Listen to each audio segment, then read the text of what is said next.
लिखा था 5:30 बजे सुबह बम धमाका, टॉयलेट में जो टिश्यू रखा था। उसके बाद देखिए जरा क्या हो गया, क्या माहौल था वो देखिए। लोग कूद कूद कर भागने लगे जैसे ही पता चला कि फ्लाइट में बम है, यहां से कूद रहे हैं। ये देखिए स्लाइडिंग से उतर कर जा रहे हैं, कूद रहे हैं। लोगों को समझ नहीं आ रहा था कि आखिर करना क्या है। उसके बाद देखिए लोग किसी तरह बचे। ये देख रहे हैं दूसरी तरफ जो इमरजेंसी विंडो होती है वहां से लोग कूद कूद कर भाग रहे। हंगामा मच गया, भगदड़ मच गई। लोग अपने बच्चों को लेकर, अपना सामान लेकर, अपना लगेज लेकर भागना शुरू हो गए। देखिए सर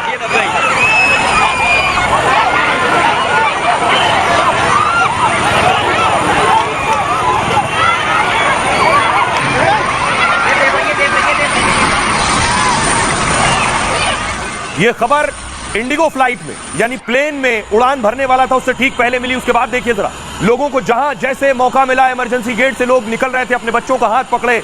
एक मां को आप देख रहे हैं, पिता पीछे पीछे, लोग अपना सामान जो हैंड लगे जहां साथ में फ्लाइट में ले जाते हैं उसके साथ उतरकर भागने लगे।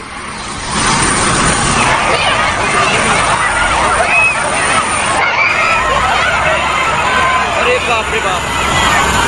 और देखिए अगली तस्वीर जरा, दूसरी तस्वीर मैं आपको दिखाऊं कि देख रहे हैं ये एक महिला जिसे एयर होस्टेस लेकर आई है फ्लाइट पर। एयर होस्टेस ने पर उतारा है, जहाज का पर आप देख रहे हैं, पर खड़ी हुई है महिला और इस पर से उसे निकाला गया। देखिए अब आप अंदर दहशत का मंजर सोचिए, माहौल सोचिए, लोगों में डर सोचिए, खौफ सोचिए जब पता चला कि फ्लाइट में बम की जानकारी मिली है। देखिए महिला का हाथ पकड़कर एक एयर होस्टेस प्लेन के विंग पर है, जहाज के पर मौजूद है। देखिए उसे किसी तरह से निकाला है, इमरजेंसी गेट से निकाला जा रहा है।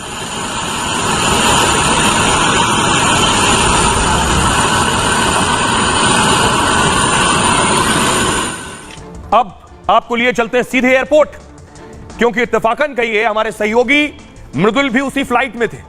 उसी फ्लाइट से दिल्ली से वाराणसी जा रहे थे और उसी वक्त यह खबर मिली। उनकी रिपोर्ट देखिए ग्राउंड जीरो से। यहाँ पर कुछ गड़बड़ी के कारण इवैक्यूएशन हो रहा है दिल्ली से बनारस जाने वाली फ्लाइट। और ये आप देखिए इंडिगो की 6E2211 फ्लाइट है, जहां इवैक्यूएट किया गया है। प्लेन में खराबी आई है, ये आप देख सकते हैं। और ये सबसे ताज़ा तस्वीर हम आपको दिखा रहे हैं। इन तस्वीरों को आप देखिए, इवैक्यूएशन हो रहा है। छोटे छोटे बच्चे हैं, महिलाएं हैं, किसी को कुछ समझ नहीं आ रहा कि आखिर हुआ क्या है।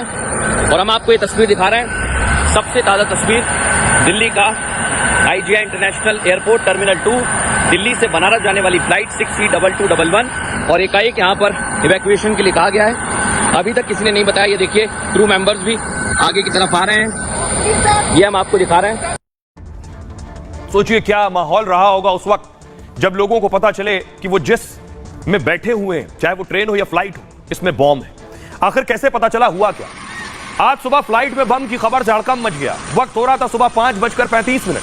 फ्लाइट में बम की सूचना मिली। बम की खबर के बाद विमान को फौरन रोक दिया गया। दिल्ली एयरपोर्ट पर बम की तलाशी शुरू हुई। इंडिगो के फ्लाइट की रनवे पर चेकिंग हुई। बम निरोधक दस्ते ने सर्च ऑपरेशन शुरू किया। रनवे पर यात्रियों की भी चेकिंग हुई। प्लेन और यात्रियों के सामान की चेकिंग की गई। इसके बाद यात्रियों को प्लेन से उतारा गया। यात्रियों की इमरजेंसी एग्जिट करवाई गई। दिल्ली से वाराणसी जा रही फ्लाइट में 176 यात्री मौजूद थे। दरअसल फ्लाइट में टिश्यू पेपर पर 5:30 बजे 5 साढ़े 5 के बीच धमाके के बारे में लिखा था। 5:30 बजे बम लिखा हुआ था जो मिला टिश्यू। टेक ऑफ से ठीक पहले टॉयलेट में टिश्यू पेपर मिला। क्रू मेंबर ने एयरपोर्ट अथॉरिटी को जानकारी दी। तुरंत बाद ही क्विक रिस्पांस टीम मौके पर पहुंची और फायर ब्रिगेड की टीम भी तुरंत एक्शन में आ गई। इस दौरान फ्लाइट में लगातार अलार्म बज रहा था। फ्लाइट में यात्रियों में चीख पुकार मच गई थी। और उसके बाद वैसे एयरपोर्ट पर बहुत ज्यादा सिक्योरिटी रहती है, मैं आपको दिखाऊं। उसके बाद फौरन एयरपोर्ट पर सिक्योरिटी पहुंची। CISF के जवान आप देख रहे हैं जो वहां पर मौजूद होते हैं। सिक्योरिटी बढ़ा दी गई, CISF की तैनाती कर दी गई। रनवे पर अमूमन CISF नहीं होती है, एयरपोर्ट के अंदर होती है। फौरन रनवे पर भी CISF पहुंच गई। अब अगली तस्वीर में आपको दिखाऊं कि पैसेंजर, उसके बाद फ्लाइट उड़ी। पैसेंजर जो लैंड हुए वाराणसी में, क्योंकि दिल्ली से बनारस जा रही थी फ्लाइट, ये वो पैसेंजर आप देख रहे हैं जो वाराणसी पहुंच गए। अब मैं आपको सुनवाता हूं उन यात्रियों को, सुनिए जो इस दहशत के बीच सफर करते हुए वाराणसी पहुंचे। दिल्ली वाली फ्लाइट में हम लोग को पहले बोला गया कि अभी कोई टेक्निकल इशू है तो आप लोग थोड़ा सा रुकिए। उसके बाद पता चला कि 10 मिनट बाद उन्होंने बोला कि हम इवैक्यूएट। तो सब लोग बहुत हाइपर हो गए और स्लाइड करके नीचे उतरने लगे। कुछ लोग बुढ़े थे जो गिर भी गए, कई लोगों को चोट भी आई और 4-5 लोग व्हील चेयर पे आए हैं। कुछ बम वगैरह का सूचना है तो तुरंत विमान खाली कीजिए।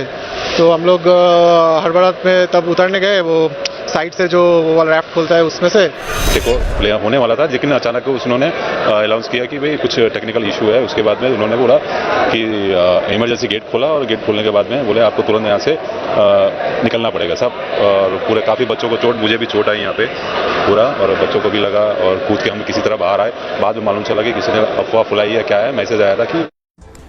अब सवाल यह है कि ये जो बम की धमकी है ये पहली बार नहीं मिल रही है। ये बम की धमकी आज कई जगह के लिए थी। होटल ताज, मुंबई में होटल ताज है, उसे भी आज बम की धमकी का कॉल आया। अगली तस्वीर में आपको दिखाऊं, होटल ताज के अलावा छत्रपति शिवाजी यानी मुंबई एयरपोर्ट पर भी बम धमाके की धमकी थी। मुंबई एयरपोर्ट के अलावा तेलंगाना के मुख्यमंत्री यानी सीएम हाउस, जिसे तेलंगाना प्रजा भवन कहते हैं, वहां भी आज बम धमाके की खबर थी, धमकी थी। और यह पहला नहीं है, इससे पहले आपको याद होगा कई स्कूलों को भी यह धमकी दी जा चुकी है। अगली तस्वीर दिखाऊं मैं आपको। स्कूलों में धमकी हुई, दिल्ली एनसीआर के लगभग 50 स्कूलों को धमकी दी गई, और उसके बाद देखिए जरा बाकायदा वहां सुरक्षा एजेंसियां पहुंची। अगली तस्वीर देखिए जरा। गृह मंत्रालय, 22 मई को गृह मंत्रालय को धमकी दी गई बम से उड़ाने की। लखनऊ 9 मई को, लखनऊ में भी कई स्कूलों में बम से उड़ाने की धमकी दी गई।